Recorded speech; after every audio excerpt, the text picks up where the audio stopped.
Oh, look at that. Sorry, It's guys, we Moose. got a little visitor. The moose. Hey, buddy. The moose has landed. Oh, he's up on my desk. Oh, how's your Uncle Jason, huh? Let's see that handsome face. There he is. There's the moose. The moose is loose. Let's see. So, want to do a side by side? What a handsome visage. There it is. There's the good stuff. That's a stately animal. You're here, buddy. You ready for ranch time? All right, get him out of here. Get him out of here. We got to show the producer. Let your winners ride. Rain Man David Sack. And instead, we open source it to the fans, and they've just gone crazy with it. Love you, Besties. Queen of Quinoa.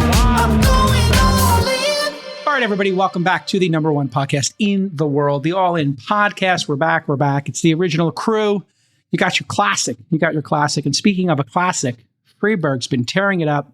What an amazing event we're going to have September 8th and 9th in Los Angeles, the fourth annual All In Summit, allin.com/events. And now comes the incredibly awkward moment in the program, David Sachs, where we see Freeburg attempt to do an ad read. I'm going to let him just try to do the first one, and then I'll interrupt him and say, let a professional handle it. But let's give it a shot here. Let's see how Freeburg does with his uncomfortable promo. These are not your typical event sponsorships. Every summit partner is building an insane activation. All right, stop. It's terrible. 3, 2. Okay. All right. Oracle's coming, and they've done an amazing job. They're going to build out this amazing bar in the expo hall. Drinks on our friends at Oracle. Yes, and they're going to be sponsoring the PE and VC dinner as well as the AI infrastructure dinner. We have all these bird of a feather dinners where you can meet people in your tribe.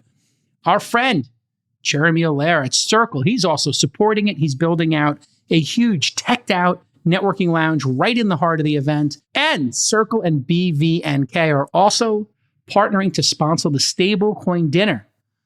Chamath loves his stablecoins. He'll be there.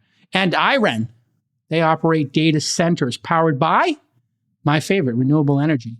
And they're putting on casino night. That's You're me. going to be at that, yeah. Absolutely. Me and my pal, Chris Wright, are going to go there, and we're going to be in the solar tent, and it's going to heat up. Yeah. And we also have, how crazy is this? BVNK. It's not enough they're doing the stablecoin dinner with Circle. They're going to build out an arcade in the expo hall so you can get some. We have to have a competition. Games. Do you want to do Absolutely. an What do you arcade want to do? showdown, Donkey J-Cal? Kong? What do you want to do? You want to play Stargate, Tempest? What are you going to do? Whatever they have. What's your game? Sunday, Tell me your game. You and I, we'll see. Street Fighter 2 maybe, Championship Edition. We'll do a 1v1, 10K, 2 out of 3. I feel like I'm getting angle shot here. Did you did you write the code in that? Did you write the emulator? We rented the arcade for my bar mitzvah, so I played a lot that makes weekend. sense, yeah. And all 7 people showed up for your bar mitzvah. No lies. What was your bar mitzvah like? It was in the backyard. We had Street Fighter 2 was the arcade. That was kind of the highlight. It was in the backyard. I didn't have a fancy thing. That was the big deal. We got to rent an arcade. Your mom rented an arcade game. Yeah, that's like a big deal, and you didn't have to put quarters in. And then, but then we had it in the backyard, and that was it. It was pretty chill. Very nice, very nice. All right. Well, David Sachs is with us again. Where'd you have your bar mitzvah, Jacob? I'm from Brooklyn. We didn't have any of this stuff, man. You know what we had for our birthday parties? You had a choice: pizza, bowling, or both. And basically, we would rent a bowling alley, get a couple of lanes, you get a couple of pizzas, and you can invite a dozen of your friends, and that was fun. It was fun. There you go. And after that, we robbed some stores and tagged the R train and did some petty crime.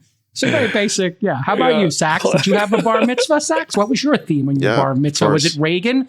Was it Reagan? Bush was your theme? What did you have as your theme there? The Reagan bar mitzvah. No. I mean, when would this have been? This would have been 1985, I guess. Yes, as a tribute to Richard Nixon, or was it? I wasn't involved in politics back then. You weren't into politics yet? I was not. No, I didn't know anything about it. When did you get the political bug? Was it in Stanford when you? Probably Stanford, yeah. When they tried to shove political correctness down our throat, then I had a negative reaction to that. They created a reactionary. Kind of like this whole Gen Z. I mean, if you look at the polling, this generation of kids 100%. Are like super conservative because it's a big reaction to wokeness being shoved down their throats. And they're total squares. They do not like to do anything that is on the margin in any way unethical or a hack. I have my daughters. I pieced off the maitre d' to skip the line. My daughters wouldn't. They wouldn't let me hear the end of it. And I said, "What do you think the maitre d' is there for? What do you think $50 bills are for?" They designed the 50 to get a table before everybody else. They felt like it was inequality. That it was unfair? They literally gave it, everybody else is waiting online, and then you went to the front of the line, you gave the woman $50, and she sat you immediately. That's not right. There's other people who can't afford to do that. And I said, yeah, that's their problem. Work harder. Important lesson for you. I don't know what I tell them. How are you doing, Chamath? You're back. Chamath, you're back on American soil. Back. I can tell. You're back. Really back. How's your decompression? You did a decompression stop in Vegas or something? How did you decompress? Did you stop at like Loro Piana and do a decompression stop? Or what did you do? No, Nat and I went to this island last week, which is between Sicily and Tunisia, called Pantelleria. It's an incredibly beautiful island, but she got really sick. So we didn't have much of a vacation last week. Actually, when I was posting from there, she was not well at all. And we were going to consider flying home early, but then she got better. Then we went to Milan and decompressed for a few days and packed our bags and came home on Monday. So do a little shopping in Milan? Good shopping in Milan. No? You're all geared up. By the way, let me say something. Nat and I bought a pair of Ons. Do you guys have a pair of Ons? I've resisted. On running. You're talking about the fun on running shoes. Yeah, we bought the walking shoes. I walked all summer. These shoes kick ass. They're really good. I'm ditching all my Nikes. Ditching your Nikes for on running. Yeah. On Cloud is actually technically legal. I think I bought like the Cloud Monster, I think, or something like that. Very nice. And fantastically comfortable. Use the promo code Chamath and you'll get 15% off on your... If my friend Roger Federer is listening, which I know he does from time to time, I would love to help on. Oh my God, hold on a second. You dropped that, Chamath. Here's the name back. This guy name dropping on the pod. He did a great deal with On. He got like a bunch of equity and he helped build that business. He deserves all the success in the world. He's a phenomenal human being. A lot of brand extensions going on. My friend Ben Stiller, I was talking with him this week. I'm sorry, I dropped another name here. Let me get that back on the table. I was talking to my friend Ben Stiller. He's doing, you're going to love this, David, Stiller's Sodas. He's doing his own soda brand. So we did a little powwow. Wait, who's Ben Stiller? The comedian. The comedian, the actor, the genius. The Jewish Tom Cruise? Wait, was it that guy? I haven't heard that name in a long time. Is he still relevant? Shots fired. Shots fired. Oh, Jason, you had an announcement this week you wanted to make? I did. We just sort of soft launched that we're going to be bringing Founder University. It's one of the things I do. My day job is invest in startups. So we created this Founder University. We do it here in the United States. But we had a lot of interest to bring this course on how to build companies around the world. And we decided our first city would be Riyadh. So we will be bringing our Founder University along with Sanabel, which is the leading venture firm in the region, there in November. So I'm going to be spending a week there and I'm really excited about it. If anybody's starting a company and you want to come, just go to MENA.launch.co and you can apply. But I'm really excited. And then we're going to launch it in Asia next. So we'll have it in 3 cities starting next year. You take equity in the startups that they start? This is like YC? It's kind of a pre-accelerator. So what we do is most of the teams are not incorporated yet. Some are, some aren't. And we teach them how to do that. And then some of them, like TaxGPT, went on to Y Combinator, or they'll go on to our accelerator or another one. And when we watch them work for 12 weeks, we will invest in maybe 10% of them. So we don't have a fund in the Middle East yet. We're not obligated, but they're not obligated. They're not obligated. We just do it to help the community and get more startups built in. But that must be good. So it sounds like it's deal flow for you too, right? So you get to see the companies. Yeah, what happens is a couple of thousand people apply, and we meet with half of them on a Zoom call, and then we accept the best. And then we invest in the best after that. So it goes from like 5,000 people applying to 50 people going to 10 of them we invest in. So yeah, it's a filtering mechanism. Okay. So lots of stuff going on here. And I think the number one story remains that Trump is still fighting with the Fed. They say you can't fight the Fed, Sachs, but apparently President Trump is fighting the Fed. You remember he was threatening to replace Jay Powell and he did the site visit and all that drama. Well, Trump recently fired one of the members of the Fed, Governor Lisa Cook. And you remember he called Powell too late, stupid, numbskull, all these great adjectives here. But breaking, as we're taping this on Thursday, Lisa Cook has officially sued the president, arguing that the White House has no authority to fire her. And to just give a little background before we get everybody's opinions, she's one of 7 Fed governors. The governors vote, obviously, on the rate cuts.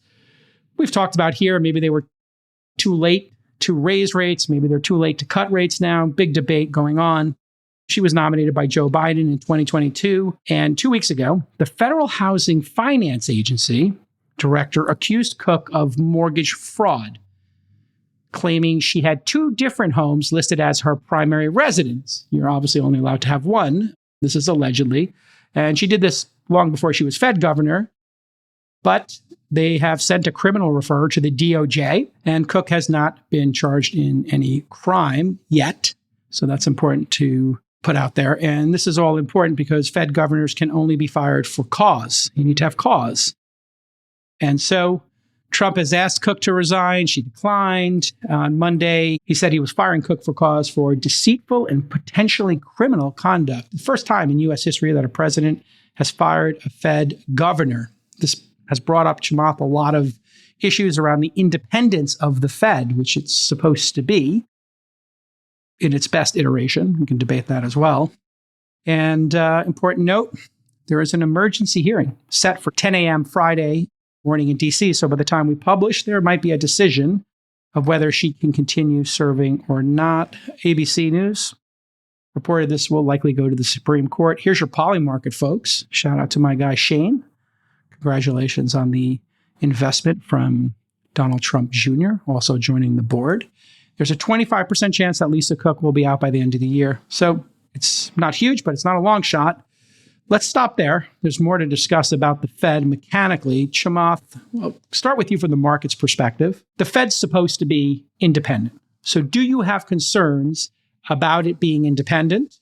And then does this feel like lawfare or ticky-tacky, or they're weaponizing the Justice Department to you to, get what they want, which is rate cuts faster and more of them? I think that the Fed is no different than any other appointee to a part of the government, which is that they are partisan. Meaning, if I said to you, is the Supreme Court viewed as partisan or nonpartisan? I think that most people at this point would say that the president that appointed them did so because they aligned with his ideology. If I asked you the political appointees to any department of the United States federal government, are they political or non-political? And the answer is that they're political. And the idea that we still can't admit that the Federal Reserve is political is part of the problem. The reality is that the people that appointed these governors did so because the people that were appointed were aligned with their philosophy. And so we should stop pretending that they're independent, because they're not. And inasmuch as they are closer to a regular civil servant than the Supreme Court appointee, which is to say a lifetime appointment, which it's not, then I think it's very reasonable to say that any sitting president should be allowed to remove a Fed governor if he believes it's not aligned with the wishes of the electorate and the voters and the plan that was voted in. I think that that's a reasonable thing. It's true for the rest of government. It should be true here. That's the narrow issue. But the bigger issue, I think, is asking from first principles, what does the Fed actually do in 2025? So we have an extremely vibrant and complicated and interconnected $130 trillion global economy.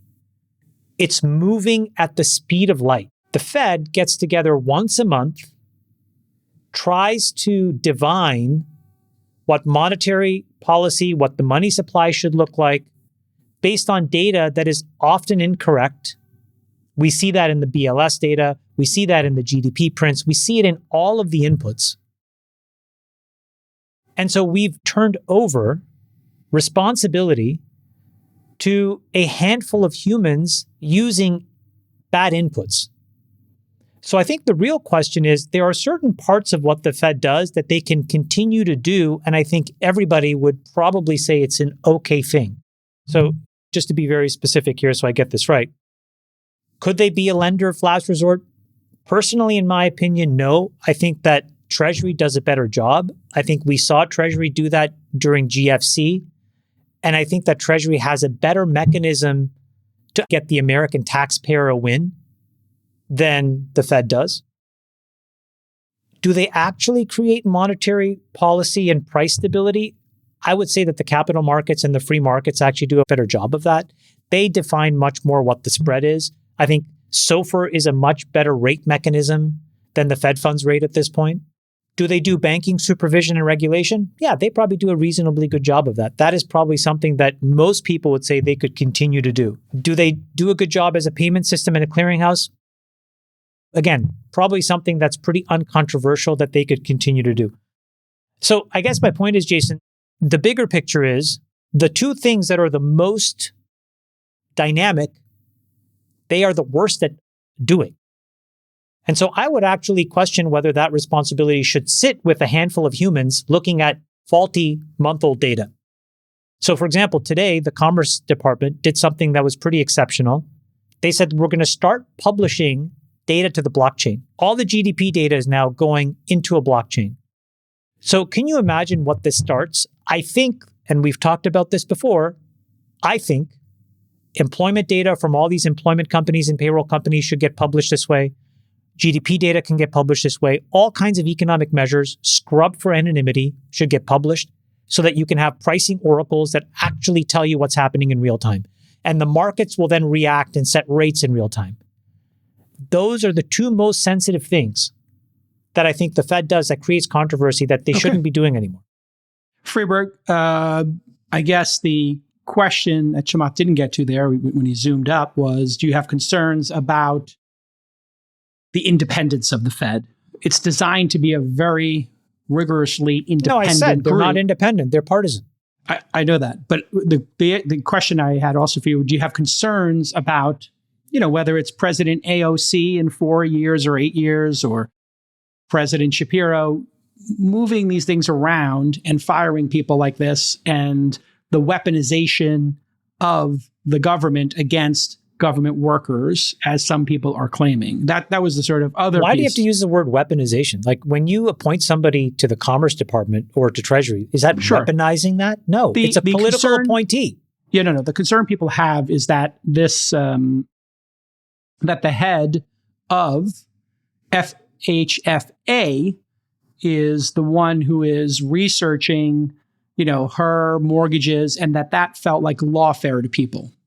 Same way people accuse lawfare of, First of all, Letitia James against Trump, right? First of all, Bill Pulte's an exceptional American. He's a brilliant businessman. He's actually probably better served sitting at the Fed in some role, quite honestly, because he has been in the rate markets and the mortgage markets his whole entire life. So if Bill Pulte was able to get this in a reasonable, fair, and transparent way, which I have no doubt that he would have done anything other than that, the data is what the data is. And I don't know, I'll let somebody else litigate whether that's important. The more important issue for me is just acknowledging these people are political appointees. These are partisan employees. And this idea that the Fed is independent is maybe something that we should revisit, because most of the things that they do can be done by Treasury and other people better. Okay. Freeberg, what are your thoughts? The members of the Board of Governors at the Fed, they're appointed to 14-year terms specifically to try and insulate them from the political cycles that occur. I think that system has meant to kind of create a bit more resiliency to the institution. And so it can operate without necessarily being affected by the, intra-election year kind of whims of politics. It seems like there's a lot of declarations to basically reduce the overnight rates, the short end of the curve. So the short-term rates come down, interest rates come down. The problem is, as a lot of economists have talked about, and as we've seen in the bond market, is that could really push up the long end of the curve. Because if you suddenly start to flood the market with capital in the short term, by dropping rates today. So everyone will borrow, everyone will buy, it'll stimulate the economy, it'll stimulate growth, but it'll also stimulate inflation and it'll stimulate government spending. Then the ability for the government to make its debt payments and the cost of the inflation bears out in the long range. So you end up having 30-year rates spike up. So there's a sensitivity that's like worth noting here, that it's not just, hey, the Fed is in control of the money supply, but there's a consequence to the effect the money supply will have ultimately on the cost of borrowing over the long term and the U.S. ability to service its debt. And so I do think it's very important to have an independent board of economists that makes those trade-off assessments, that looks at short-term inflation, short-term money supply, short-term demand for capital, elasticity of pricing in the market, and also has considerations for the long-term cost of capital. So this independence notion, I think, is very critical. The 14-year appointment term, to me, solves this problem. We have the same issue in the Supreme Court where they serve till the end of their life. And so I do think that the consideration here isn't just about taking action to fire a member of the board, but perhaps we should go back and relitigate whether the 14-year term is appropriate and whether to be much more specific about the rights that we want to impart on the executive branch of the government to be in charge of the money supply. Any concerns about we'll go to you next, Sachs. You'll back clean up. But any concerns, Freeberg, on how this is going down? That you have another government agency looking into the Fed's governors and then looking for ways to remove them if they're in the other political party? Do you have concerns about that at all? And this is, by the way, a concern that Republicans have also said, hey, this feels like lawfare. This feels like weaponization. Yeah, I mean, obviously, I just think that once people are appointed, if there's reasons that they're breaking the law, then they should be investigated. Everyone in government should be all the time. So there should be ethics and there should be rules and they should be investigated. But I don't think that we should use that as a mechanism to get around the 14-year term. The 14-year term is the term. And if we want to affect that, we should change the 14-year term and actually get Congress to do its job, which both sides may agree on, to reduce the term. Okay, Sachs, what's your take on what we're seeing here? You were obviously quite animated about lawfare in the previous administration against Trump. What do you think about what's going down here? Well, this isn't lawfare. This is the president pushing back on, I think, a Fed that's been overly political. And just to agree with Chamath on something, I have to kind of push back on this shibboleth that the Fed is strictly apolitical. All the Fed governors are politically savvy and connected people, and they understand the politics of this. And the best example is Powell himself. So let's just go back through the history. So in the summer of 2021, we got that 5% shock inflation print. And it was Powell who played along with Biden and Yellen that this was transitory. And that transitory narrative they used to basically avoid any interest rate cuts or any change of policy for 6 months. Now, what was the importance of that timing? Well, Powell was renominated for a second term by Biden on November 22nd, 2021. So in other words, he went along with this whole transitory narrative to get renominated by Biden. And then a week later, on November 30th, he said it was time to retire the word transitory.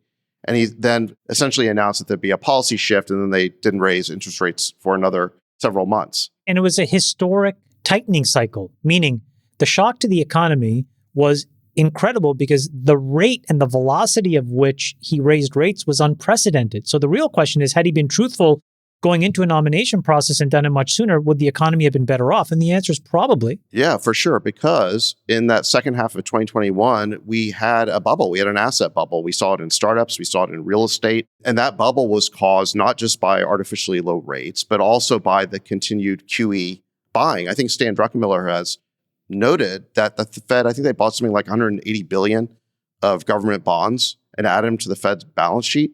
So not only were they resisting rate increases during that roughly 6-month period, they were continuing a QE policy designed to stimulate the economy, even though we were clearly in a new type of inflationary period. But do you think that was incompetence, or do you think that was political, Sachs?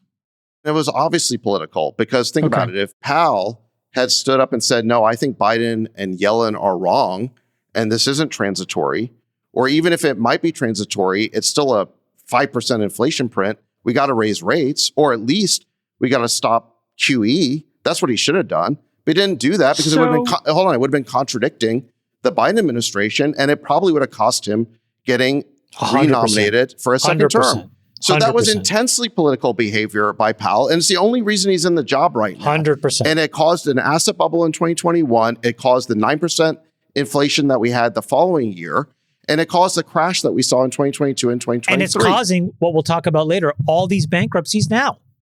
So just to give the counter here. Think about all those real estate deals that got done in late 2021 because rates were artificially low and they were able to finance them and the valuations were artificially high. And now, that wall of debt needs to be refinanced. Jason, what should the Fed do that is valuable today? Meaning, when it was created, I could understand how the government moved faster than industry. I think I can give that claim.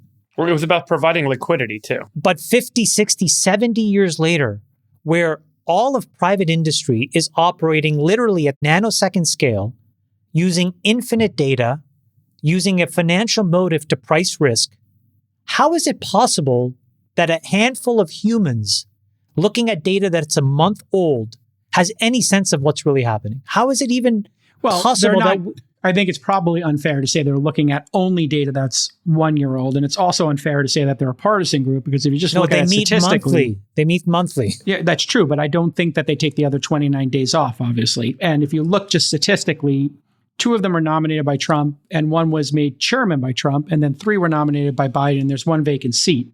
So right now, when you look at it, it doesn't make sense that it would be political. And they have been acting with very little dissent in their decisions. So I hate to bring the facts to the table here, gentlemen, but it doesn't seem like they're doing this in a partisan way.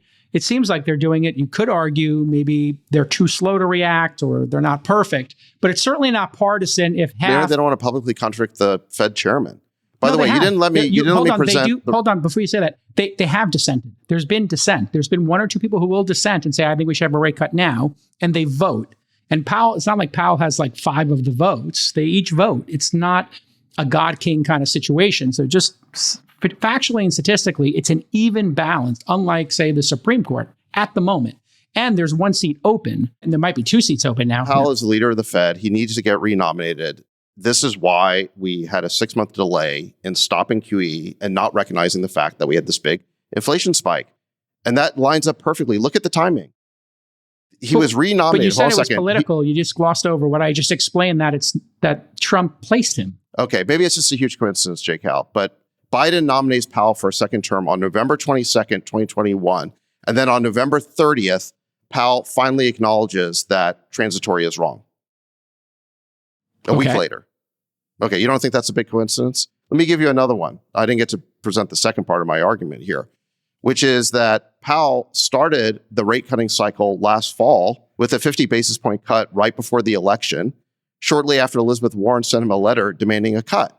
And let me just read you. Hold on. I want to bring up this letter for a second. I want to read this because there's so much hypocrisy here on this issue. By the way, it was expected to be a 25 basis point cut, and you ripped in a 50 going into the election. But everybody was like, saying, by the way, we were all saying at that time, not just Elizabeth Warren, we were all saying Jason, that a cut was due. Hold on, let me finish my sentence, please. We were all saying on this very podcast that there should be rate cuts because we had seen that 6-7% inflation come down, and that you were arguing at that time, Chamath, that it was time for a rate cut. It wasn't just Elizabeth Warren. There was consensus that they were slow to cut rates during that time period. So again, I don't buy the political argument.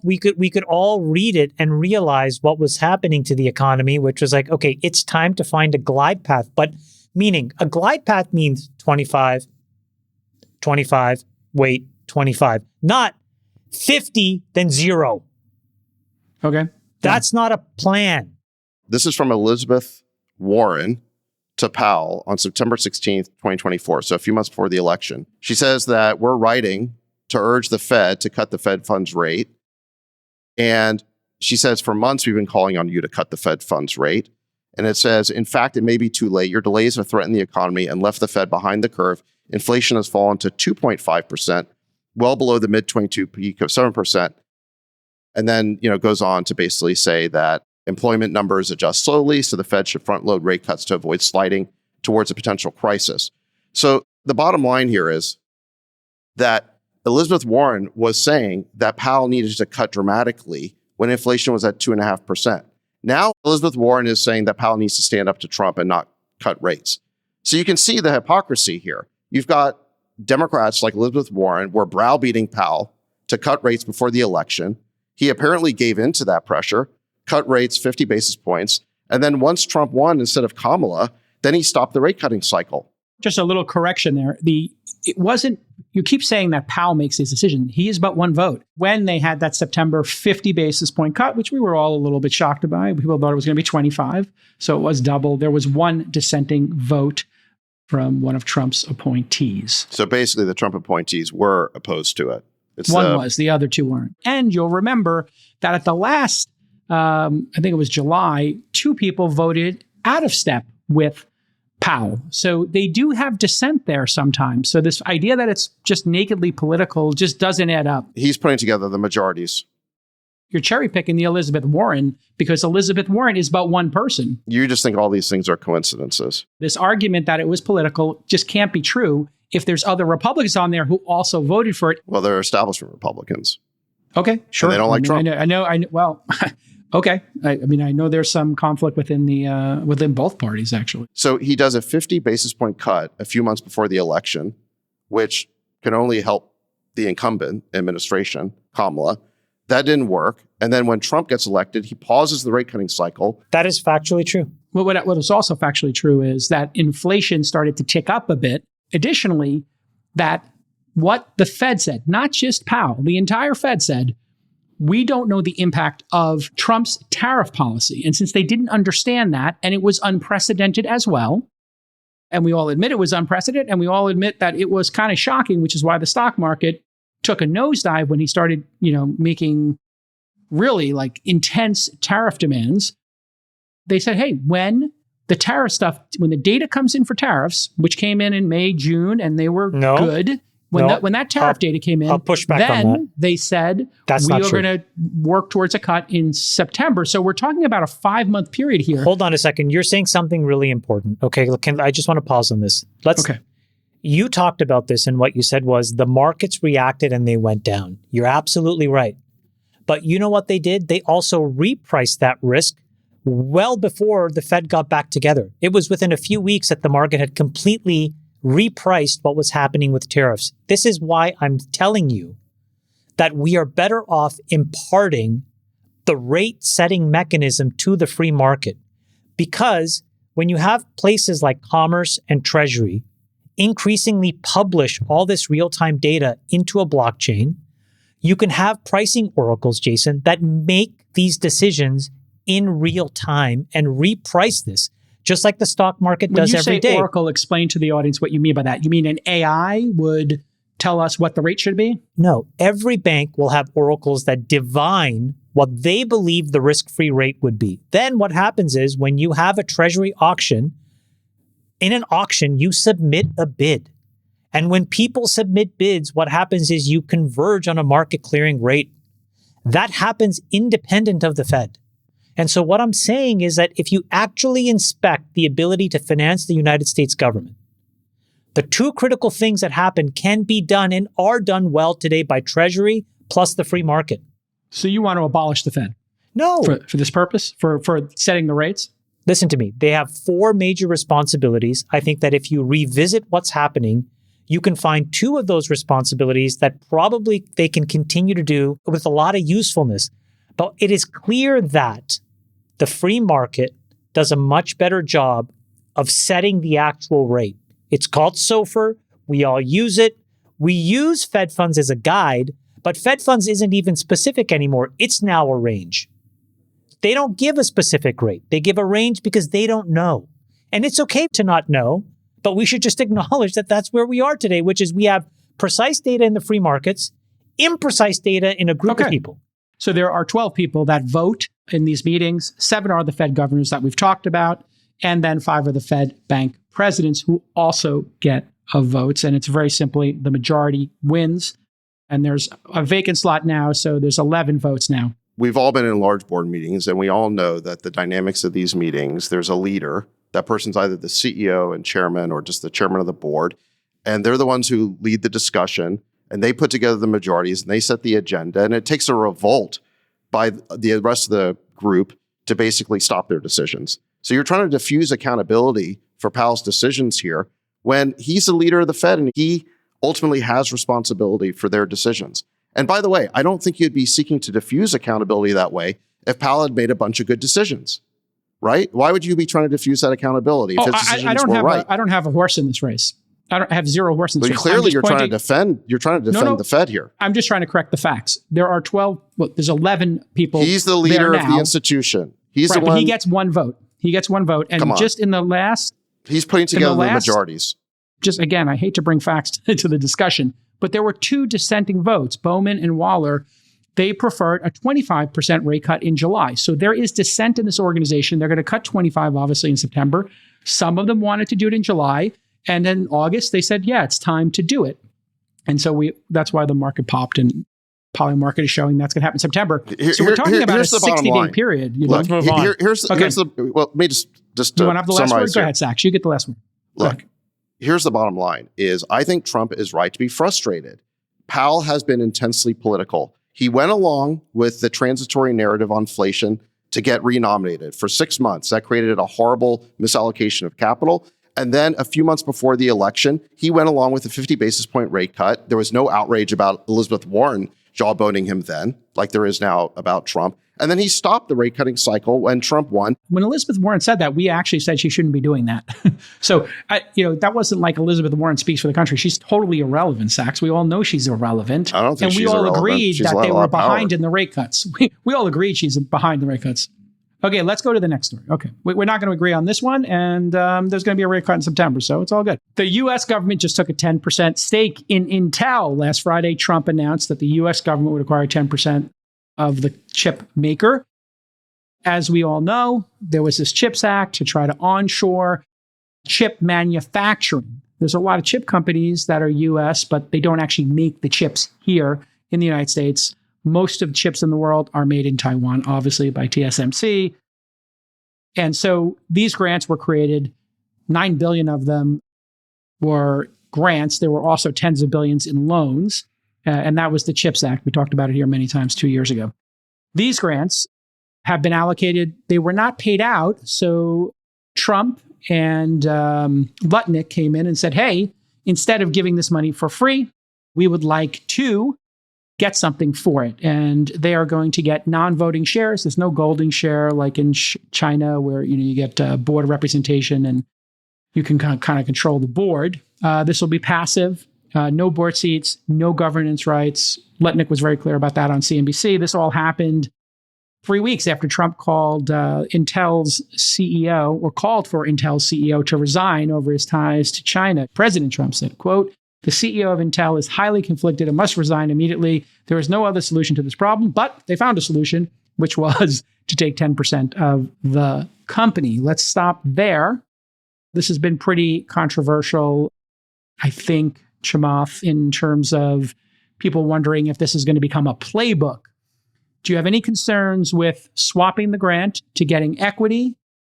And do you think this should become a playbook where the U.S. government starts to own percentages of companies in exchange for loans and grants, as opposed to giving loans and grants? Yeah, I think some historical context is important. In 2006, Hu Jintao gave this speech, and in that speech, he talked about 6 or 7 boxes. And the way that he described these boxes was that these are the critical parts of the Chinese economy that they must persevere and win over the next 20 or 30 years to ensure safety, security, and prosperity for the Chinese people.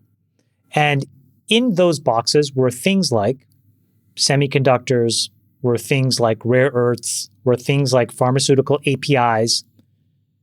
And what it described was a willingness by state governments in China, as well as the federal government in China, to use the balance sheet to support those companies.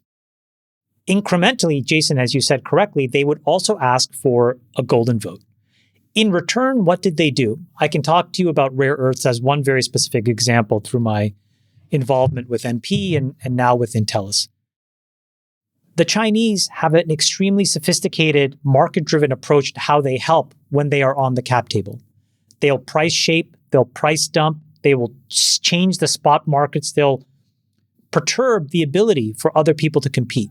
And what that does is it locks the capital markets because it says we can't compete with these companies, so we're not going to finance an alternative. That has long-term strategic negative consequences for everybody that isn't those Chinese companies. So let me just pause there. Now look at the United States. What the United States has always done is we have been the lender of last resort, but we've never participated in the upside that being that lender of last resort has given us as the American taxpayer. So for example, in 2008, we created TARP, where we bailed out all kinds of toxic assets. What did we get in return for that? Nothing. We barely got our money back. When Warren Buffett stepped in to backstop Goldman Sachs, he was able to get the United States government to help him backstop that. Who got all the gains? Buffett and shareholders of Berkshire Hathaway. Who put up more money? The United States taxpayer. Those are but two examples. I think that this approach is the much better approach, which is to say, we can do exactly what China did with a couple of tweaks. It's way better, as you said, Jason, to just put in the equity, own something on the balance sheet of the United States, not have a golden vote, have complete transparency, allow the capital markets to finance these businesses, but give them a chance to compete all around the world, and then the US taxpayer gets some of the upside. That is awesome. What we have done up until now, until what Lutnick has done and what the president has done, is the opposite, which is we have given money away in times of duress with absolutely no upside, and I think it has to change. Sachs, what are your thoughts here on this model?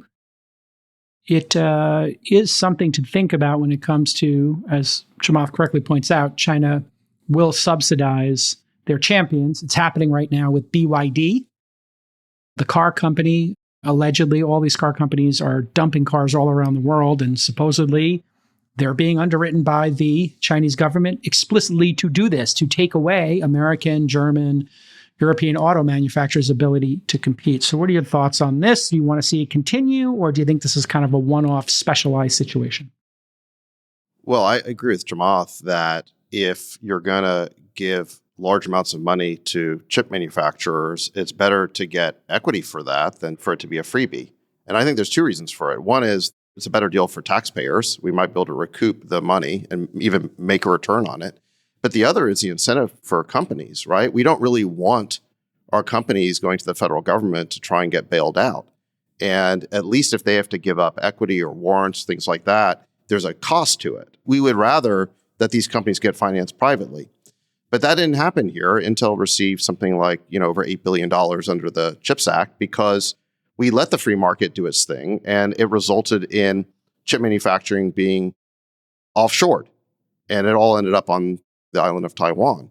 And that's a huge national security issue for the United States because now our whole supply chain for this critical resource is single-threaded on Taiwan. So we made the decision as a country to onshore chip manufacturing. That's what the CHIPS Act was about. It had large bipartisan support. So there's this priority to bring chip manufacturing back on shore. And the question is how you do it. And I think that if you are going to hand out billions of dollars to these companies, you're better off at least, again, getting something for it, having the taxpayers have some upside in it, allowing the government to recoup, and creating the right incentive for these companies so they're not constantly seeking bailouts. So I think this is a big improvement over where the CHIPS Act started. But to answer your question, would I be looking for lots more opportunities to do this? I think there has to be a national security interest or something of that kind. And I think it has to be a situation where, for whatever reason, the free market has failed to deliver on that priority. Freeberg, looks like we're going to have consensus here that we all agree it's better to get some upside or equity for the American taxpayers as opposed to giving free money. There have been some pushback as to the style in which this was done, the bullying of the CEO, and then 3 weeks later, a deal. So thoughts on that criticism of the administration? Well, just taking a step back, I think it is an indication that the free market has failed in some way. If the government is stepping in to either provide unique regulatory unlock, or the government is providing capital, or the government is basically stepping in to be the biggest or primary buyer of a private company's products or services, Those are the three kind of reasons why I think these scenarios are emerging. So regulatory unlock that's unique, providing capital, or being a buyer. All three, I think, indicate that the free market has failed and the government is playing too big a role in our economy. So I think that that's just the unfortunate circumstance that we find ourselves in. And we can recount, as we have many times here before, why the government has become so big, why it is too big, and why it is having such an outsized influence on job creation, on economic growth, on stimulus, on market strategy, et cetera. And I hear Sachs's point that there are very specific circumstances where we have to fix free market action, and I totally get that. But I think there's these bigger, broader kind of things that are happening, which is the government's also the biggest buyer of products for a lot of companies. And the government's providing capital either through contracts or procurement or some structure that is stimulating a very large percentage of the economy. So I do think there is a notion that some have shared, which I don't fully disagree with, which is that there is some degree of socialism underway, that the government is providing such a large role in the economy and replacing so much of the free market. And we can argue why that is and have different points of view on why that is. But that de facto state is an unfortunate state. Now, I think the question is, under these circumstances, should the government be getting equity? I think the answer is yes. I agree with that. And if the government is getting equity, the key question I want to ask is, where does it go? There's three places that equity could land. It could just sit on the balance sheet of the federal government, in which case there's no real goals or oversight of the investments. There's no overarching strategy on what to do with that equity over time. How does the American taxpayer benefit the most? When does the government sell? How does the government choose to sell? Who makes that decision? So the second is, then would you form a new sovereign wealth fund to hold all these equity assets? You form a new sovereign wealth fund, then you have a whole group of people that are going to be hired to oversee those investments. They're going to make good decisions, hopefully. They're going to be good investors, good fiduciaries on behalf of the American taxpayer. But I would argue that what we should be doing instead, and as I've mentioned in the past, is use what we already have, which is the OASI, the Old Age and Survivors Insurance Fund, which is the trust fund behind Social Security. That's actually where Social Security's assets lie. Today, the only thing in that trust fund is U.S. Treasuries, and they're actually a special form of Treasuries. So if you've paid into Social Security, you're effectively loaning the federal government your money, and then they're supposed to pay you back your retirement benefits in the future. Rather than just loan the federal government money, those assets should be held and will become the largest sovereign wealth fund to make strategic investments and grow those assets over time on behalf of those American taxpayers as retirees. So I would argue that the right solution of the three options, form a sovereign wealth fund, sit on the balance sheet with no strategy, instead would be to have that sovereign wealth fund sit within OASI. That would require statutory changes because the Social Security trust funds were set up in the 1930s, and Congress passed an act that said, you kind of got to hold only treasuries. So we would have to get Congress to kind of revisit that concept. But I do think that if we are going to be in the state where the federal government's playing this outsized role in the market, we should take equity, but we should be very strategic about where that equity goes. And I think the best place to put it is in the Social Security trust funds. And it can kill two birds with one stone. So rather than create new holes in the government, meaning new spending, new debt, creation of new vehicles for us to spend capital, I think we should fill holes. And one of the holes we need to fill is Social Security, which is going to go bankrupt sometime between 2030 and 2033. I would encourage us to kind of strategically think about evolving this system.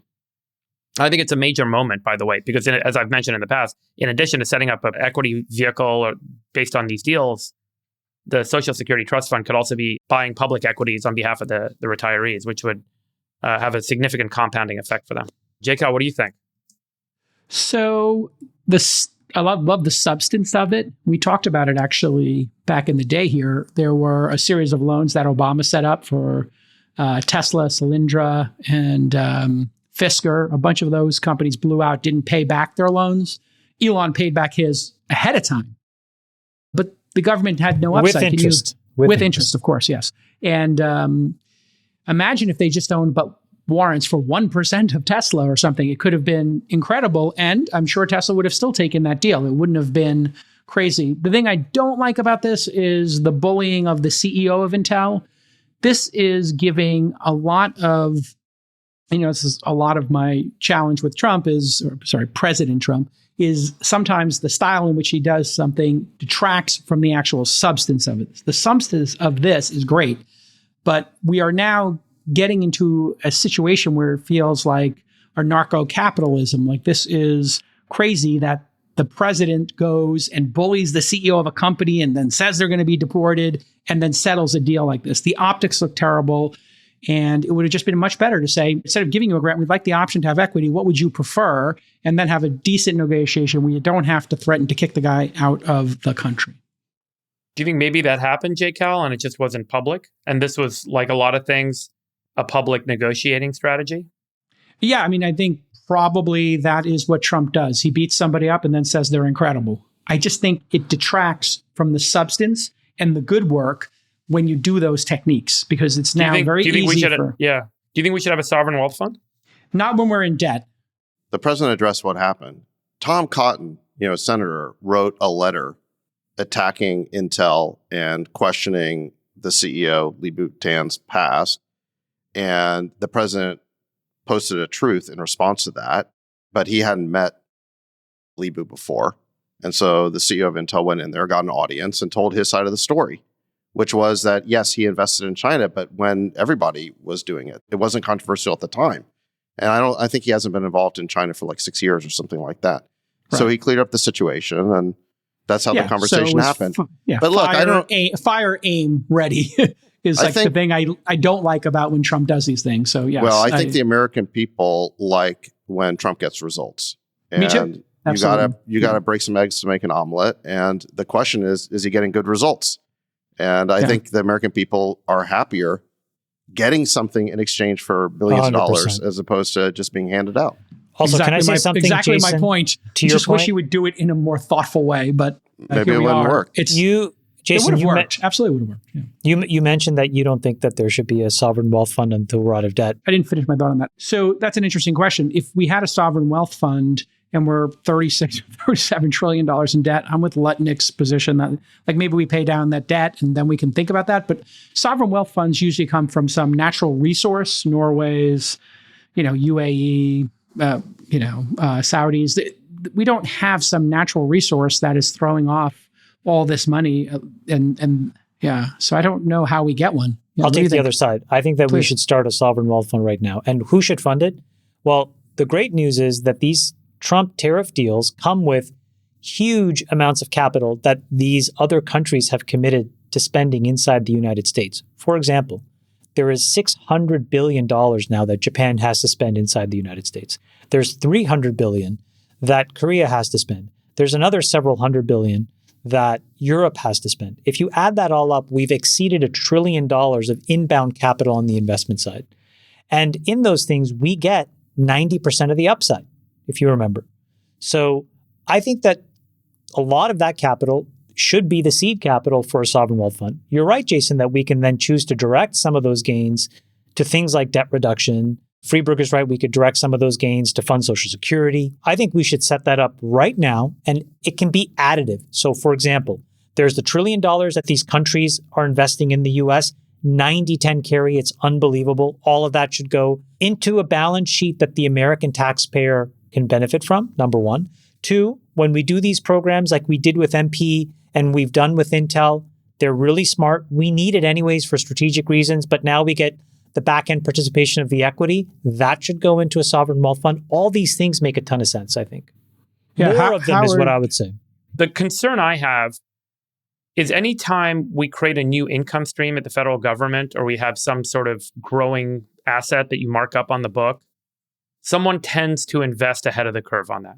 Meaning someone takes that and they're like, oh, great, I can spend more now. I mean, we even saw this in California, Gavin Newsom and the budget skyrocketed as the income went up. And rather than take the surplus and book it for a rainy day, they went and spent ahead of it. And then all of a sudden they had a huge deficit. And I do worry that the tendency in the federal government, which is what happened with Social Security, is it's like, okay, all these people are providing this income every year to the federal government, which they're supposed to be paying into their Social Security trust fund. But then what happened is we raided the coffers. We took all that money and we started spending it on random new programs.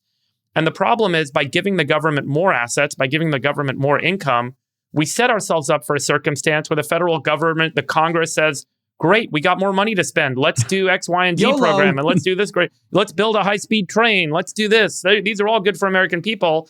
And all of a sudden, you don't actually solve any real problems. And this is why my argument is like we should use it to fill the hole that we have, for example, in Social Security. And that needs to become an asset that's strictly used as an offset on Social Security. Because if you don't put it in that box, it just becomes another spending mechanism.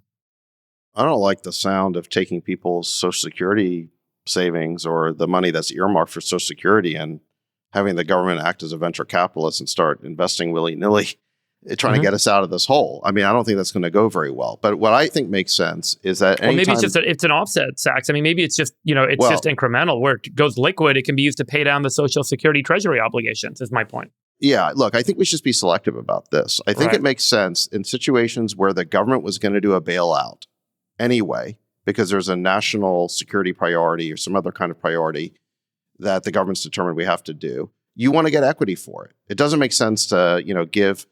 I mean, frankly, Absolutely. even Solyndra and Tesla. Where does that equity go? Where does that equity go? Is the key question. I think that would be held by the sovereign. And how do you keep everyone's grubby hands off of it? Right. So, how do we use it as an asset rather than have it be another in charge. mechanism of spending? He wants to be a civil servant. I like the idea of putting that equity in the sovereign wealth fund, and it could go to Social Security. I think that makes a lot of sense. I just want Sachs on record saying he agrees that it should go into Social Security, and then. Well, I like that idea. I don't like the idea of taking people's Social Security funds and investing. I agree. That's a bad idea. By the way, those funds don't exist. Those funds were already taken by the government and spent, and there's an IOU sitting in a fucking account. Yeah, literally a piece of paper. We owe you your retirement. Yeah. We're talking about situations. We're talking about situations like TARP, where you had all these Wall Street firms bailed out. Yeah, I agree. And then some of them 100%. Paid back, but the government should have had equity. 100%. The government should have equity in those firms. I want to make sure that equity goes somewhere. Because people book it as income and then they take a lower deficit year and they're like, great, the deficit was lower, we can spend more. That's how this gets booked. Perfect so if it's not accounted for separately, it gets blown out. That's what I hate. It's a perfect segue. Grover Norquist wrote an op-ed in the Dallas News. You can pull it up, Nick, and show it there.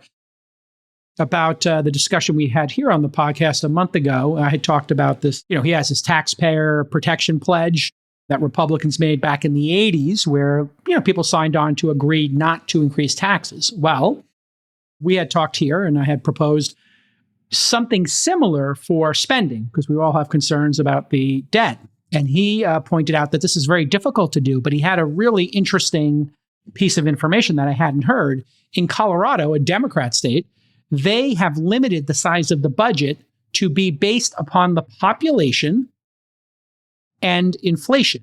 So they have been returning money to taxpayers and lowering their state interest rate. And he says this model, pioneered in Colorado, but other states are now getting onto this, that this could be the model that saves America, and that we could have a situation where the population plus a little bit of inflation equals what you're allowed to spend. Gentlemen, your thoughts on Grover Norquist responding to our pitch on the All In Pod, or my pitch on the pod, I guess. What? Okay, crickets. Somebody's got to have an opinion. This is so uncontroversial. I don't know what there is to talk about. What's the analysis we're going to do? Yeah. It'd be a good thing if every politician pledged to not increase spending. But let me ask this. Were you guys aware of Colorado doing this, that they had this device set up? Yeah. Nobody was aware of it. Yeah. It's pretty interesting. So Grover Norquist, come on the pod anytime. I actually told Elon, and I tweeted as well, this is what the America Party should do. This should be the entire America Party platform. Just get senators, House of Representatives who believe in this and just work on that one issue, balancing the budget. That's the thing that neither party will take on. All right, let's talk about corporate bankruptcies. According to an S&P Global report, so far in 2025, we've seen the most corporate bankruptcy filings since 2010. That was after the great financial crisis, you remember, or some of you might have been too young. So corporate bankruptcies, according to the S&P, are public companies with debt of at least $2 million and private companies with assets or liabilities of at least $10 million. I'm not sure why the public companies is less than the private. It didn't make sense to me, but there must be a reason. These are also called large bankruptcies. Here's a chart showing you corporate bankruptcies since 2008. The blue bar is through July. Gray bar is the full year. So we're looking at a partial year here, obviously, in 2025. We're at 446 large bankruptcies, 7 months into 2025, which would put us on track for the most since 2010. And nothing close to GFC numbers, but, it's not trending well. And if you look at corporate bankruptcies broken down by month since 2020, you can see that bankruptcies are increasing after the massive rate hike cycle in 2022 and 2023. So obviously rates have something to do with this. What are your thoughts, Chamath, on what we're seeing here? It's not like super dramatic, but it's definitely notable. Yeah, it's notable, but I think it's notable not for the reasons that the mainstream media tries to describe it in. I read these articles and I was a little bit caught off guard because initially what it said was the tariffs were causing this. And I was like, large companies don't go bankrupt 30, 60 days Yeah, because of the tariff issue. This makes no sense. But the narrative was very strong, basically trying to paint the Trump administration as having caused this. So I just started to look into this, and a couple of interesting things to note the conclusions that I came to. I think the most interesting is that there were a lot fewer bankruptcies over the last 4 or 5 years than there should have been. And I think that there are two reasons. The first reason is that you had rates artificially suppressed at zero for an incredibly long amount of time. And so you had all kinds of companies able to raise enormous amounts of capital that they probably shouldn't have been able to, or at a minimum should have done at much higher rates, which weren't really there because the core rate was at zero. So what that means is that many companies were able to fill the reservoir of money. And then when the core structural business started to fail, they had a lot more oxygen in the tank to survive a lot longer. So I think a lot of what you're seeing, and if you look, Jason, at some of these companies like Joann's Fabrics and Party City, these were businesses that were upside down for years. Yep. And a number of these, right, were PE buyouts that, their strategy is to saddle them up with a bunch of debt too. So that speaks to what you're saying. So I think the reason why bankruptcies are up right now is because the reservoir of free money, the money printer that printed, frankly, since 2010 up until about 2021, because, we still gave an enormous amount of money in COVID, is finally starting to run out. That's number one. But the second is that we actually haven't had a process of creative destruction in American company formation for a while. Yeah, probably since GFC, right? Yeah. Because that's a similar thing happened at that time too, Chamath, right? We had all those backed up companies that probably should have died. And it kind of... what I think what happened was startups ran out of money. There's certain parts of industries that had some trouble, but by and large, there was no transformational or catalyzing M&A that could have actually happened. And that in part was a structural issue because of the way the federal bureaucracy reacted to it, not just in the United States, to be fair, but around the world. And I think when you relax those constraints, what you can start to see are companies identify assets that they want inside of other businesses, be much more aggressive in getting them. Businesses that are floundering, being able to see that they're about to run out of money and have the confidence to try to do an M&A deal to survive. You need all of these things to work in lockstep for a market to be efficient. The market was incredibly inefficient since 2010. Artificially suppressed rates, a regulatory regime that, disallowed any form of M&A and consolidation. Now that those constraints are lifted, you're going to see a lot of this creative destruction work its way through the economy. That's one big trend.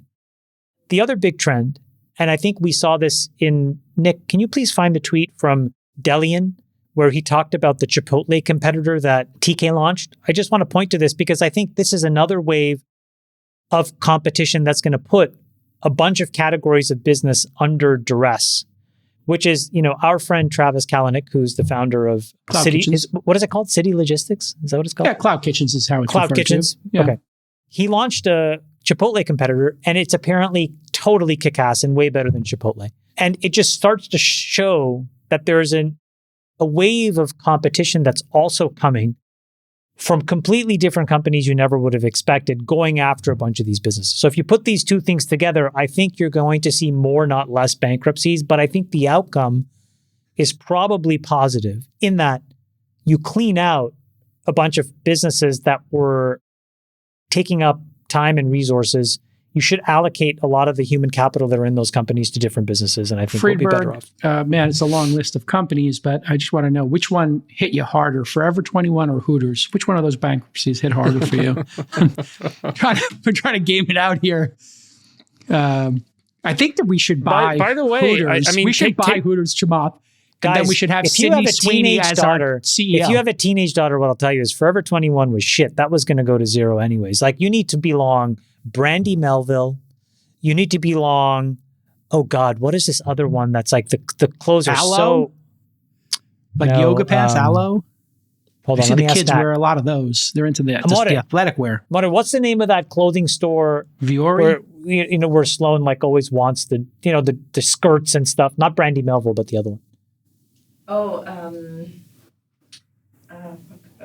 Anyways, there's all these brands. Yeah, Forever 21 was not it. No. Yeah. What do you guys think? Should we buy out Hooters and put Sydney Sweeney as CEO? This could be a great brand extension. I don't know. The chicken wings are amazing.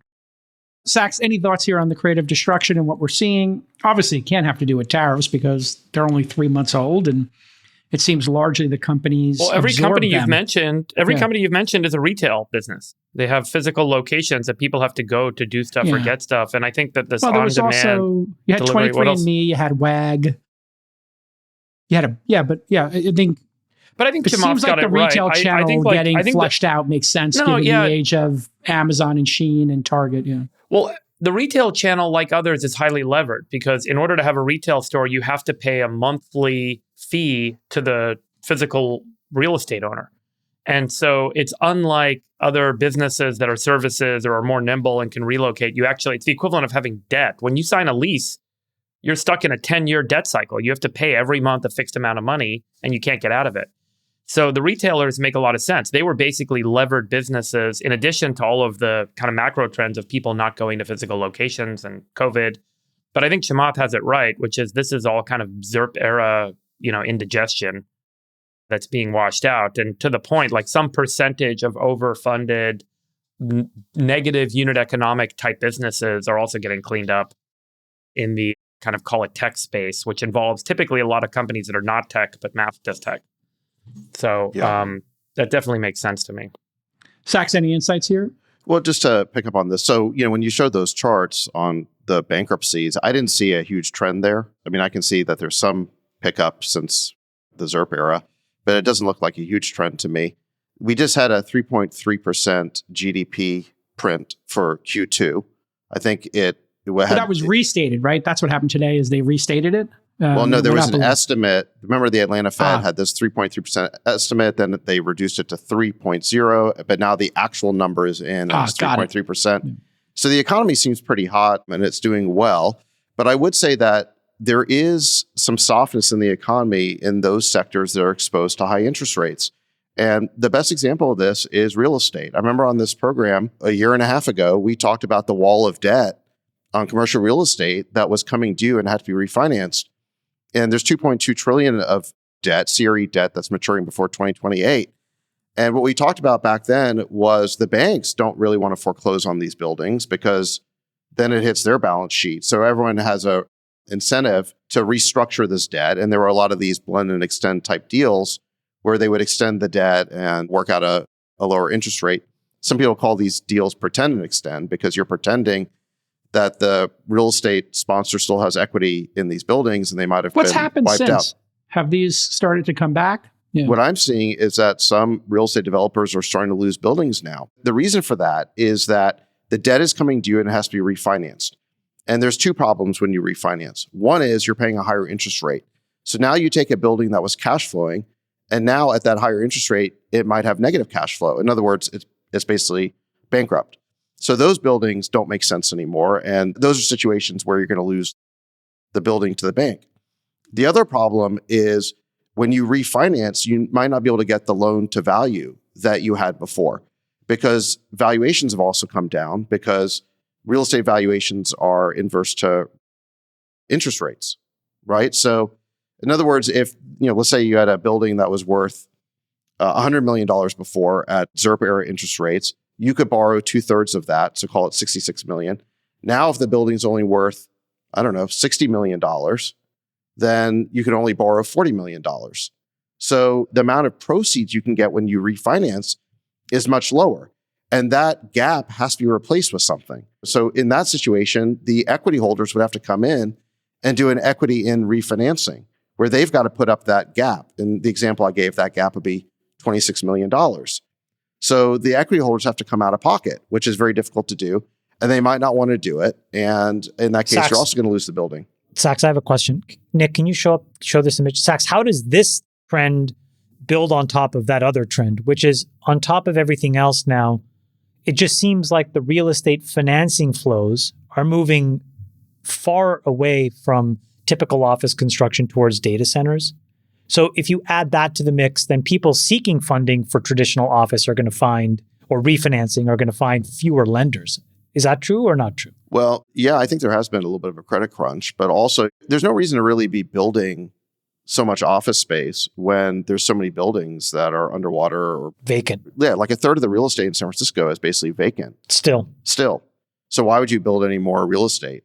But what needs to happen is those buildings effectively need to go back to the bank, and then they need to be auctioned off at some lower price so that new equity holders can come in and new cap tables can be formed. And then you can get the money you need to do the tenant improvements, the TIs, so that you can get more tenants in there. Because right now, one of the reasons why a lot of these buildings are empty is because the equity holders don't have an incentive to put in more money to do the TIs necessary to sign new tenants. So you got these zombie buildings that even if there was a tenant who wanted the space at some lower rent, the owners of the building have no incentive to do that because they can't put any money into the deal. So like we finally need a bunch of these buildings to go back to the bank, or we need rates to come down so that you can do refinancings without them being these punitive refinancings. And I do think that there is a lot of risk in the economy in this sector because, again, of this wall of commercial real estate debt that's coming due. And I think this is the problem. You got Powell sitting there, you got too late Powell sitting there in his ivory tower.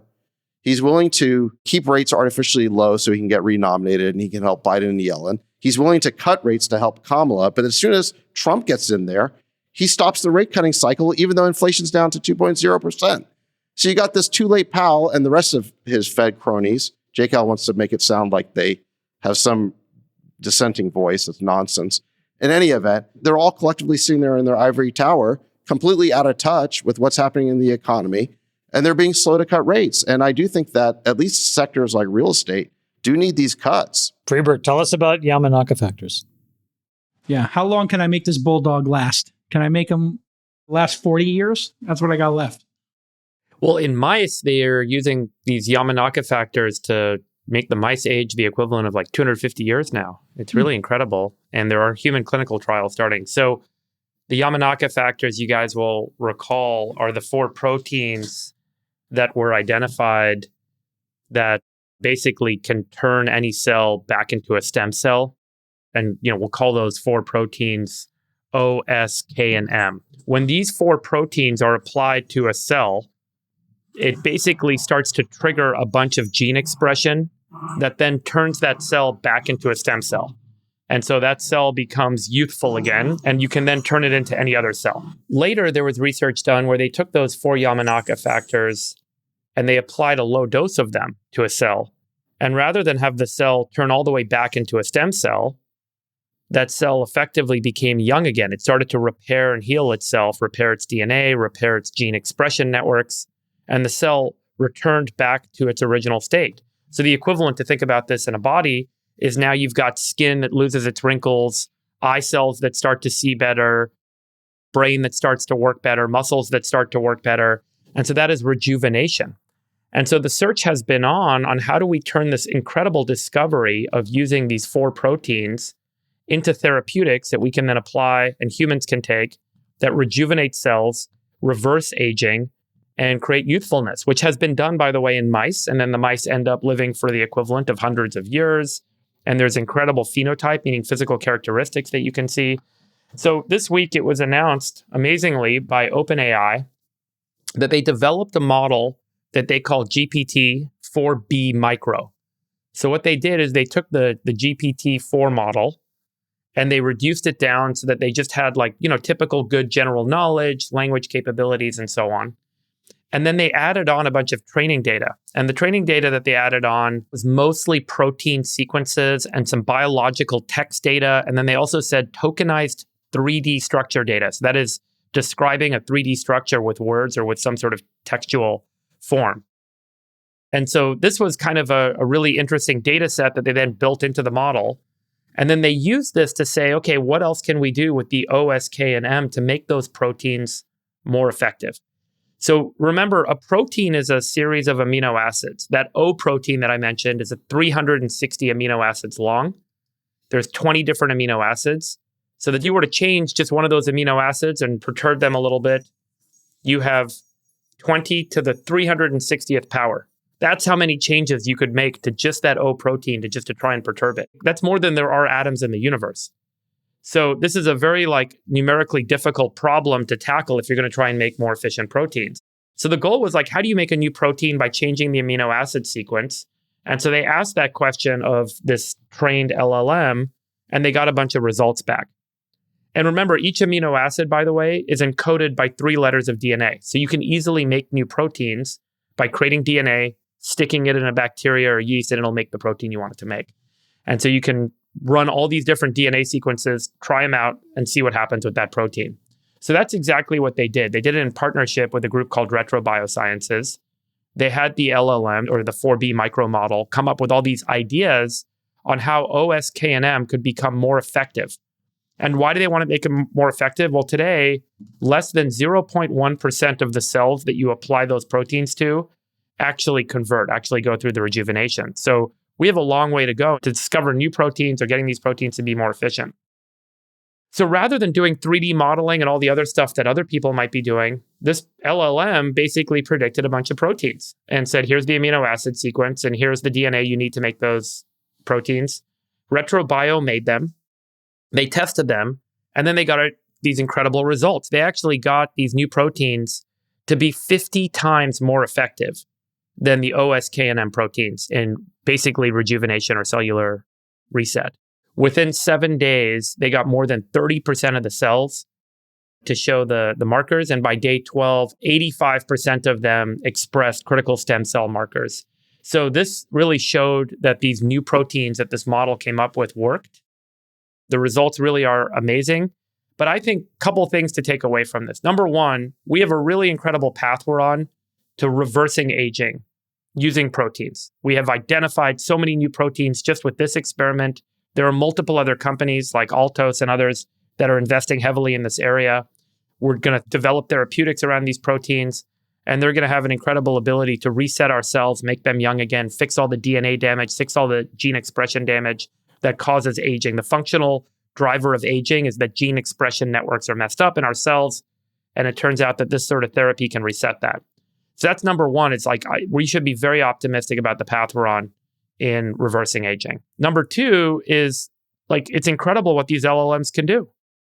This kind of follows that EVO2 model story I mentioned a few weeks ago that the ARC Institute put out, where they just took DNA data. The model didn't know what the DNA data represented. And they found that if you fed DNA into it, they'll tell you if there's an error in it. And they identified all these variants, pathogenic variants in DNA, in genes, that they had no knowledge of. It just identified patterns. Some of the stuff in protein structure, protein shape, protein function may actually be these kind of emergent phenomena. And we can simply reduce them down to letters of DNA. And these LLMs can come up with new ones and write new ideas, and they're working. So there's this whole new area that we don't need to build completely new neural networks that are using graph nets or something else to try and develop predictive models in protein structure, which is going to open up new areas for therapeutic drugs. Freebrook, it's working with just text. Yeah. When do you think we go from cellular level to packages of cells to multicellular to how does that cascade work? Is there, do these guys have an idea? What I've heard is works? that a couple of the therapeutic companies that are working on this reverse aging stuff is they're actually targeting specific health conditions. And then they have their therapeutics in clinicals now to test for efficacy in that particular target. The idea that aging efficacy itself, as in a 2A, 2B, or you're still you're past tox and now you're... Yeah, they're still in one with everything. They're testing, make sure humans can handle it and what the dosing is and all that sort of stuff. So it's still stage one. They got lots of animal model data that seems pretty good, but as we know, that stuff can all change as you go into 2A. But for now, they are targeting specific disease indications. That's how they're going to get approval of the first batch. And then as that happens, the goal over time is to get aging itself to become an indication and then apply for aging. But, what's see your the result. over-under on the first drug using these pathways, using these mechanisms of action that get approved? When do you think? Just knowing the clinical path there, I would say we're probably somewhere between 7 and 12 years. 7 and 12 years away. Okay. Yeah, so the midpoint is like 10. Call it 10. Like a decade. Yeah. And then, what'll happen, just like we see today. You think there's a version where people fly to Costa Rica, I'm making Costa Rica up, I'm just saying, and can do something for themselves in the next 3 to 4 years? Yeah, that's a great question. I think that's a very interesting idea that might happen. That's a really interesting idea that might happen. Because these are proteins, and because I own land in Costa Rica, so I'd love to develop kind of like a hospitality. I'm just kidding. Well, I mean, people are doing this for stem cells right now. I'm totally kidding. I'm totally kidding. I own no land in Costa Rica. Look, people are using peptides and stem cells and all of these kind of, call it alternative modalities.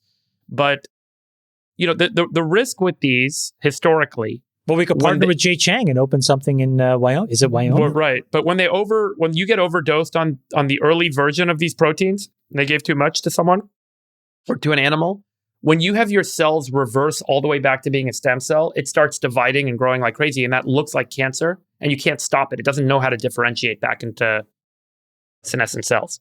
So there's a major risk in this therapy still, because you're actually changing the gene expression networks in cells and taking a skin cell and if it turns all the way back into a stem cell, you don't want a bunch of stem cells growing on your skin. That's not going to be good. Those are going to end up turning into what looks like and acts like cancer.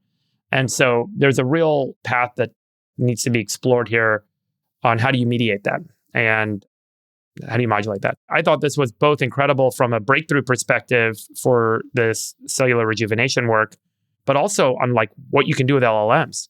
I mean, this is not like something that people were like, hey, let's use LLMs. And by the way, I think it also shows importantly that we're going to have these fine-tuned, smaller models for specific applications rather than have one massive AI model that does everything for everyone in every context. People are going to take these base models, tune them, and they're going to be far less compute intensive and be extraordinary at specific applications. And this is one very narrow example of that, but it certainly seems to be a use case that should open up the door for many others like it. Yeah, agreed. Hey, Freeberg, I am not fully briefed on this, and it wasn't on the docket, so we can skip this if you're not as well. But RFK's made a lot of decisions about mRNA vaccines and funding them by the government and who should get the COVID vaccine and should we be spending for it. What are your thoughts generally, and have you been monitoring? I want to be more prepared for that conversation. Okay, cool. Yeah, I think it's an interesting because I think I've heard different things about the funding, and then I've heard different things about the rule change. So I just want to make sure I know the facts. We'll tackle it next week. Yeah, it was interesting. I think he largely wound up where we all wound up, which was like healthy people. Maybe it's not necessary. People at risk, it is necessary, but they're codifying that now, and some people are losing their minds, and other people are not. What happened? I wasn't. So this is all like sort of moving target right now, but RFK withdrew federal funding for mRNA vaccine development, and he removed the COVID vaccine from the CDC recommendations for healthy children and pregnant women. And if you want to go get a COVID vaccine, healthy individuals must consult with the physician first. Remember, you could just go to any pharmacy and get shot. Now you have to consult with the physician. So it's I think the COVID obsessed people are losing their minds. Everybody else is like, isn't that kind of standard where we wound up anyway? Yeah. So I'm really interested in hearing or reading his report on autism linkages that he says he seems to have found data on. Yeah. I wanted to I really want to know what they're going to publish on that. That I think is such an incredibly important conversation to be had, and I'd really like to see what they come up with. What's the story then, Freeberg, of why people are so bent out of shape of even talking about the number of vaccines we give to kids? I mean, I understand people are scared or whatever, but it just feels like people are losing their mind over even having a study or a discussion of it. I think it's one of these dogmatic things, man. Yeah. I mean, it's like fall in line or there's something wrong with you. Asking questions. It's this idea that you may have made a mistake about the most precious thing in your life, which is your child. I think that there are a certain group of people that when they underwrite a decision, it's just so firm and set in stone that anything that sort of says you made a bad choice, cognitive dissonance, right? sends them off the rails. I mean, I re-underwrite my decision. I was like, I was excited to get it because they told me it would be good for society and it would stop the spread. So I was like, okay, I'm more than willing to do that. You're so magnanimous, Jason. That's what you are. I still want grandma and grandpa to die. You're it's Mr. Magnanimous. You did your part. You did your part. Yeah. That's what it felt like. That's explicitly how they said to healthy people. Person. They said to healthy people, do your part. And I was like, okay, I'll do my part.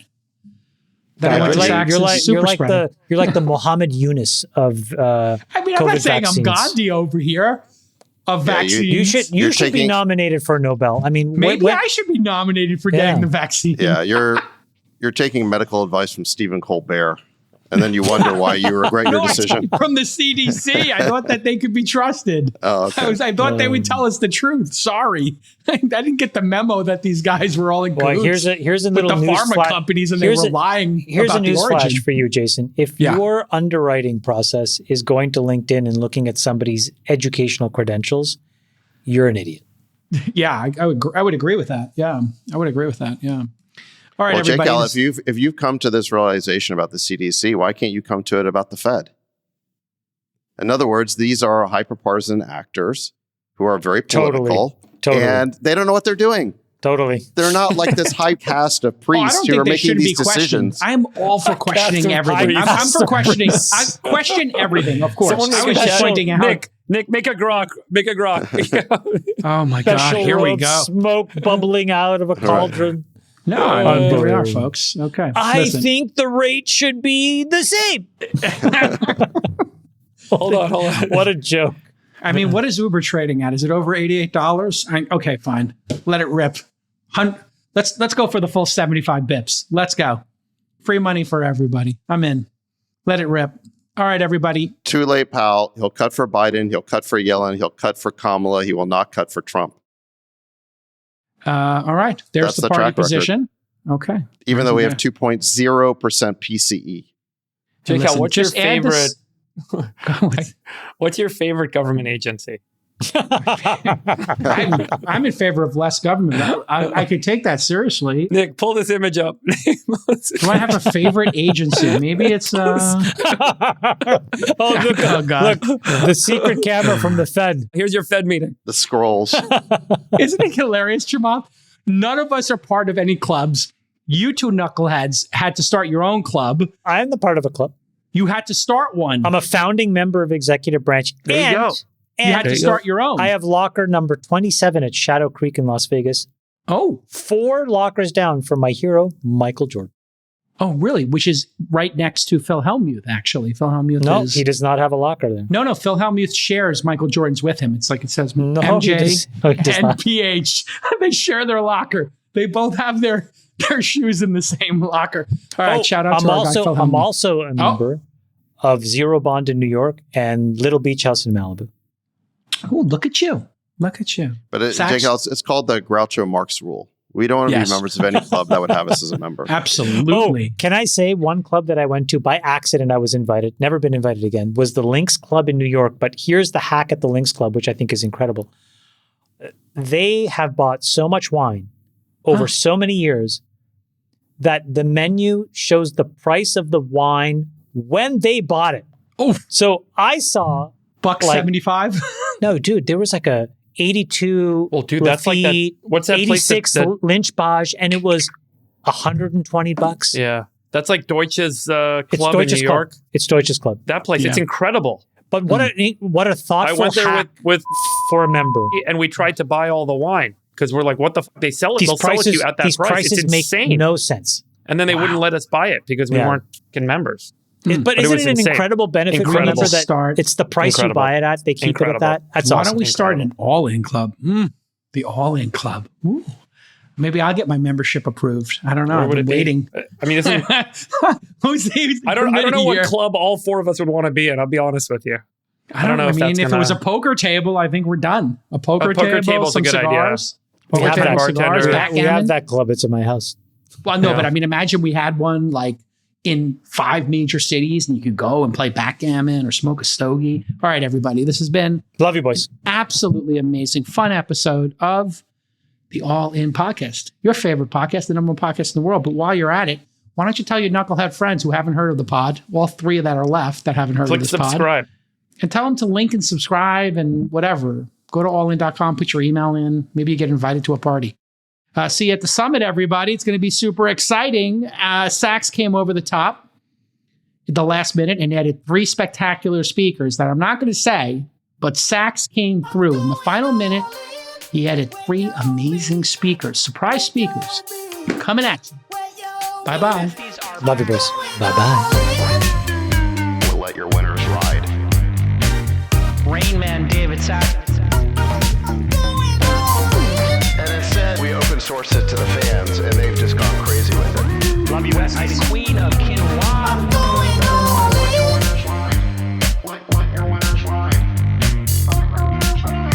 Besties are back.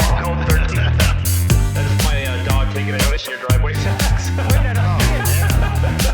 Oh, man. My haberdasher will meet me at Flintstones. We should all just get a room and just have one big huge orgy because they're all just useless. It's like this sexual tension that they just need to release somehow. Wet your beak. Wet your beak. What? We need to get merch. Besties are I'm back. going all in.